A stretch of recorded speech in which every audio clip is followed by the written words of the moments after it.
সেগুলো আমরা এখন প্রয়োগ করব। রোটারি হুক টাইমিং করতে হলে 1 নম্বর আমাদেরকে অনেকে নিডল বারের যে মার্ক আছে সে মার্ক ফলো করে, তা আমি সেটা দেখাবো না, আমি অন্যভাবে দেখাবো আপনাদেরকে।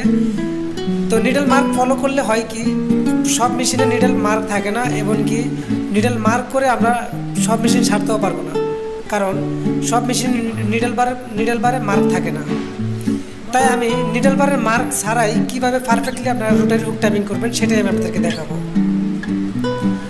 তো নিডল বারের পজিশন অ্যাডজাস্ট করতে হলে, একুরেটভাবে রাখতে হলে, পারফেক্টলি কীভাবে রাখতে হবে সেটাই আমি আপনাদেরকে দেখাবো। সেটার জন্য আমাদেরকে যে কাজটি করতে হবে, নিডল বারের নাটটি লুজ দিয়ে আমাদেরকে ফলো করতে হবে যে রোটারি হুকের যে বাটি আছে, অর্থাৎ এই বাটি পর্যন্ত আমাদের নিডল যে আই পজিশন, অর্থাৎ আমি নিডলটি সর্বোচ্চ নিচে নামানোর পরে আমার এই নিডল বারের ছিদ্রটি, অর্থাৎ নিডল বারের যে পয়েন্টটি আছে, এই নিডল বারের আই পজিশনটি আমাদের হুকের পাটি পর্যন্ত আসতে হবে। অর্থাৎ আই পয়েন্ট যদি আমাদের পাটির বেশি নিচে নেমে যায় তাহলে সেক্ষেত্রে আমাদেরকে উপরে উঠে অ্যাডজাস্ট করতে হবে, আর যদি উপরে থাকে তাহলে সেক্ষেত্রে আমাদেরকে নিচে নামিয়ে হুকের পাটি পর্যন্ত অ্যাডজাস্ট করে নিতে হবে।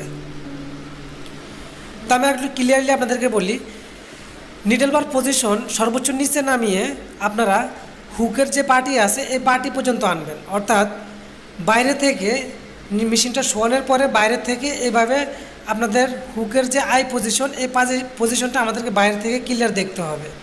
বেশি নিচে নামালেও চলবে না, আবার বেশি উপরে উঠালেও চলবে না। পারফেক্টলি হুকের যে বাটিটা আছে এই বাটি পর্যন্ত আমাদেরকে মানে নিডল আই পজিশন আনতে হবে। আনার পরে আমরা নিডল বারের যে নাটটি আছে নাটটি টাইট করে নেব। তো ভিউয়ার্স, আপনারা দেখতেই পাচ্ছেন এখন ক্লিয়ারলি আমি আপনাদেরকে দেখাচ্ছি যে হুকের যে বাটিটি আছে এই বাটি পর্যন্ত আমাদের নিডল আই পজিশন পর্যন্ত আইসা পৌঁছাইতেছে, অর্থাৎ আমি নিডল বার নিচে নামালে নিডল আই পজিশনটা হুকের বাটি পর্যন্ত এসে আবার উপর দিকে আমাদের নিডল বারটি উঠে যাবে।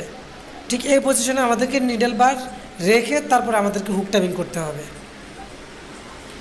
তো এখন আমরা নিডল বারের একুরেট টাইমিংটা আমরা জেনে নিলাম, এখন আমরা হুক টাইমিং করব। তো ভিউয়ার্স, এখন হুক টাইমিং করতে হলে আমাদেরকে হুকের মধ্যে যে নাটগুলো আছে, অর্থাৎ 2-3টা যে নাট থাকে এই নাটগুলো আমাদেরকে লুজ করে নিতে হবে। এমনভাবে লুজ করতে হবে বেশি টাইটও যাতে না থাকে, বেশি লুজও যাতে না থাকে। তাই আমরা হুকের নাটগুলো লুজ করে নিলাম। এখন আমরা নিডল বার সর্বোচ্চ নিচে নামিয়ে যখন আমরা নিডল বার উপর দিকে উঠাবো তখন সেই ক্ষেত্রে আমরা হুকের টাইমিংটা করব। নিডল বার সর্বোচ্চ নিচে নামিয়ে যখন আবার নিডলটি উপর দিকে উঠা ধরবে তখন আমাদেরকে হুকের পয়েন্টটি নিডল স্কেপ পজিশন দিয়ে আমাদেরকে যেতে হবে।